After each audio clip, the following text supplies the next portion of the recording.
As a human, right as you are born, you get the ability to think. It's what's so special about you. But what also is one of the greater perks that also come in the same pack, culture. The ability to socialize and be an extrovert.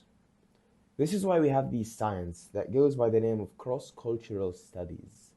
We try to examine the way that we interact with each other. We try to examine, look at how culture affects the way that we think, that we behave, that we feel, that we interact with each other, our beliefs, not just spiritual ones, but in general, just morality. The science forces us to actually think outside the box, as in that I'm going to use my own critical thinking skills to critique my own parents, my own culture. That, hey, you guys did teach me well. You guys fed me when I was younger. You guys looked after me. But in this particular situation, this particular rule, I think that you're wrong here. So, how will I judge if it actually is wrong or not? I will do my comparative field skills. Next up, comparative field. This is the second section of the cross-cultural science. I must compare my own culture to other cultures to simply see how it shapes our psychological traits and, well, disorders. Not only that, I mean, yes, I am trying to gain some sort of control back into my life so I can actually live peacefully, but I'm also looking for universal patterns, psychological traits or behaviors that are shared across many cultures. Like, as a Muslim, I'm looking for other cultures that apparently go by the label peace, so I can study them, compare them. I'm looking for psychological traits. Well, what are we gonna talk about here? Ocean, as in openness, conscientiousness, extraversion, agreeableness, and neuroticism. You've said the word culture more than I can count on my own fingers. What even is culture? What's the main definition of? It's just a way of life shared by a large group of people. It includes stuff like attitudes, as in beliefs, values, opinions, superstitions, and stereotypes. It also includes behaviors like traditions, customs, habits, these roles and social roles. This is just the behavior part of it. Also, symbols. In symbols, what do we speak of? We speak of colors, we speak of songs, we speak of types of arts. I guess buildings, can it be that? Also, with culture comes a very special term that is race. Physical traits that you and your mother, your father, your grandfather, your great great great great great great great great great great grandfather share. Ethnicity. Often, when ethnicity is mentioned, you would say immediately race. Not to be confused with race, it is a group of people that share not genetics, common cultural backgrounds. So, me and the people that I know in college, what are we exactly? Well, we share ethnicity, we share backgrounds, we share traditions, we share, I would hope so, religion. Most importantly, it reflects our own experiences. This is what matters at the end of the day, right? Our experiences, our memories that we have made along the way. Cultural values. Notice how I just said our memories, our experiences, we. I didn't say I didn't say my experiences.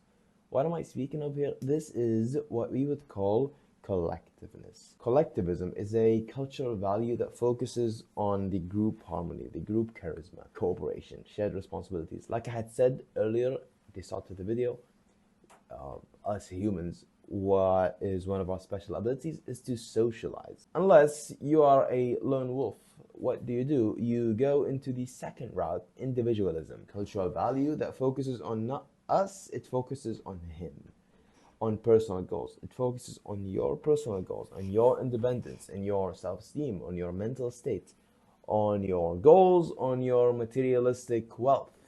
Something also to take note of is the cultural norms and values.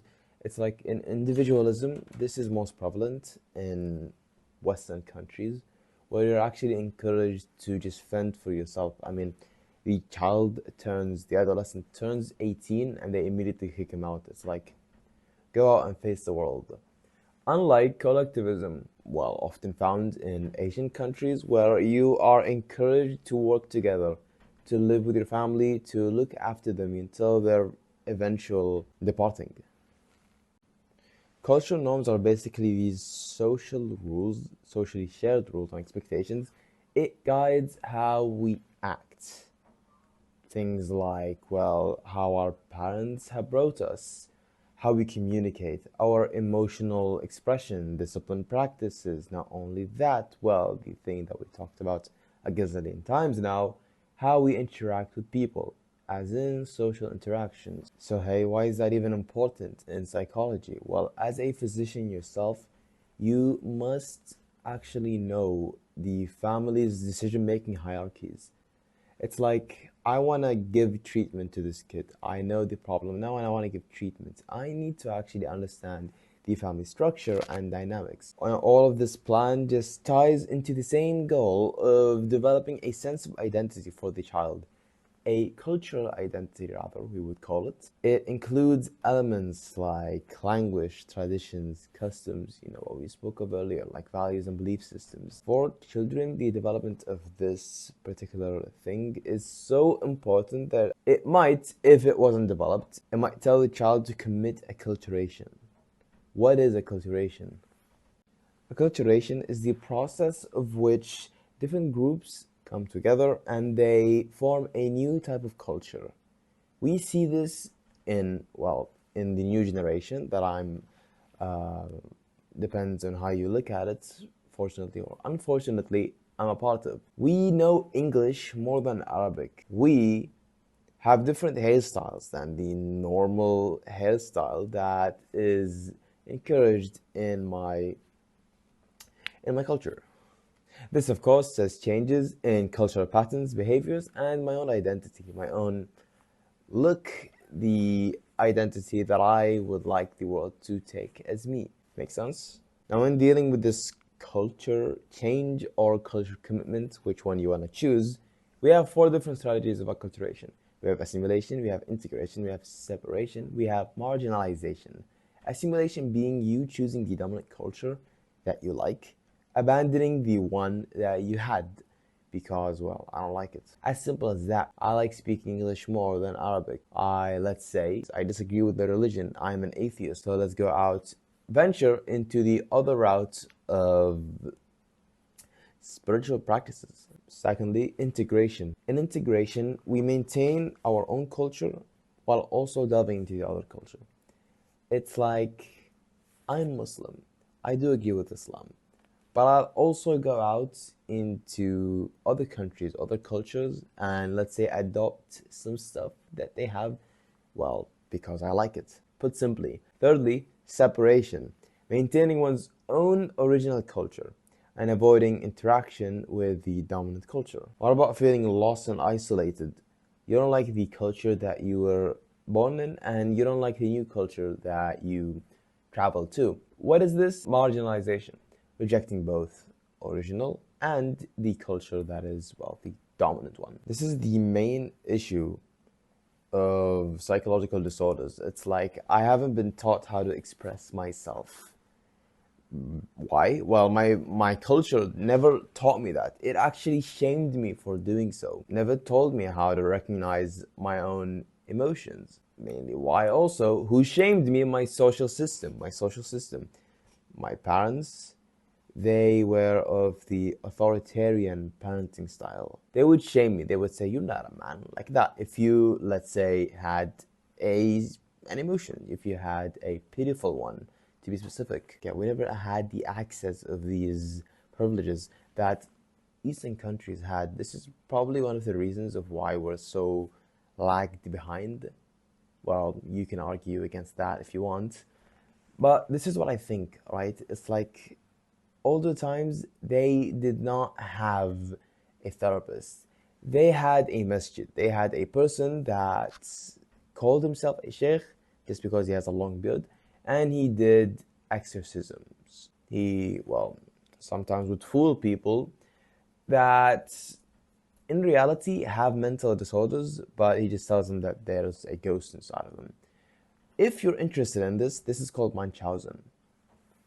Just to reinforce the point that we have developed as a species, in the DSM-4, they had this little thing of, I guess they called it like culture symptoms, culture-bound syndromes. It was a set of symptoms that occur almost exclusively within this group, this specific group. It's like, well, obviously this is incredibly biased and racist, right? Them actually recognizing that in the DSM-5, they said, hey, you know what? Culture bounds syndromes. Culture, it bends syndromes. It literally shapes how disorders happen in the first place. It includes stuff like, well, the individual's cultural identity, what we talked about earlier, our expressions, explanations of distress. Like I had said, if I was a British person in the 1800s, I would say, hey, I'm stressed out. In this Arabian Peninsula, if I were to feel stressed, I wouldn't say I'm stressed out. I would just say there's a ghost that's running in my head. I would say it's because I haven't prayed. I mean, maybe. What is it with you and Arabs and Western countries? Can you give me another example? Okay, so this time I'm going to compare Western countries and a country that none of you could have guessed. I would bet my life on it. Madagascar. Madagascar is a country in the east coast of Africa. In that country, well, there were lots of villages that believe in reincarnation, that they would just randomly see a apparently an object in the corner of the room like there, right? Or a person that's, well, it's a hallucination, it's not real. We call it hallucination, as in we believe in science, right? You're simply schizophrenic. These guys, they wouldn't call themselves schizophrenics. They would say that is Engatse. Engatse, I probably butchered that pronunciation, is termed on the person that died and, well, he came back to life in the form of a dream or... But hey, right there, many cultures have much more fluid view of the self and of reality. I mean, simply look at this picture. This is the tripartite model of personal identity. What is tripartite? What does this word even mean? It's a shared party between three people. Put simply, it's a grade one term. So the outermost layer, we got the universal level Homo sapiens, as in that we use symbols here, common life experiences, self-awareness, biological and physical similarities. Like me when I go to college and I see a different person and I'm like, okay, this is a male, cool, right? Group level similarities and differences. So right now I'm talking with the people that, let's say, they are closely personal to me, like they actually do know me in class, let's say, or in a group project. We have group level similarities and differences, like for example, race. This is very important in diagnosing, by the way, of course. Individual level uniqueness, though, this is me and by myself, my own genetics, and guess what? My experiences that I do not share even with my parents. Of course, a very important skill, I mean, in being a physician. They asked us this actually, like right in our first day of studying this major, psychology. They said, what are you going to do if you met a person that you don't agree with their religion, you don't agree with the way he looks and the way that he talks? Well, this is very obvious where I'm going with this, right? Islam, the way that people talk. Put two and two together, you would say you are homophobic. This skill of actually being able to learn to talk to people that you don't agree with, this is called multicultural counseling competence, and it's probably the only skill that you as a psychologist you must have, that you share with other people. Like, yeah, I'm unique with the way I speak and with the way I treat people, but guess what?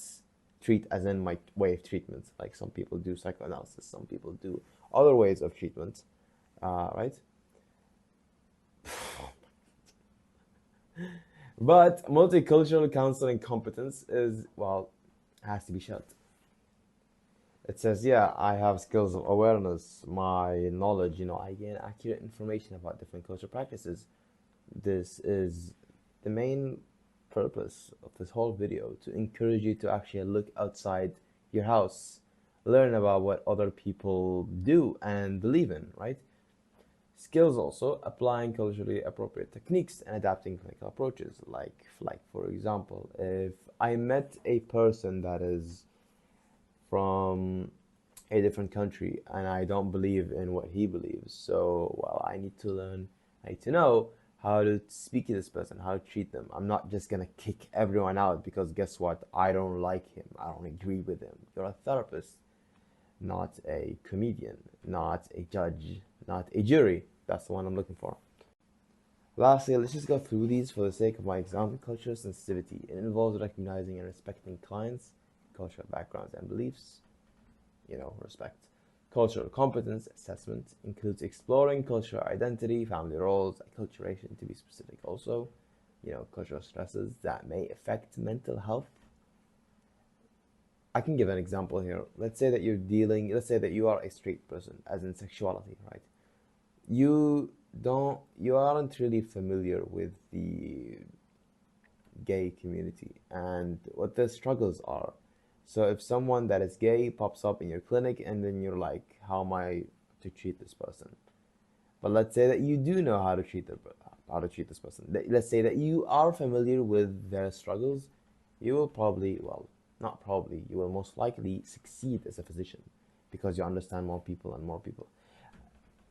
Try to think about it. I mean, psychology is literally me selling my soul to books to help people, help people until I depart.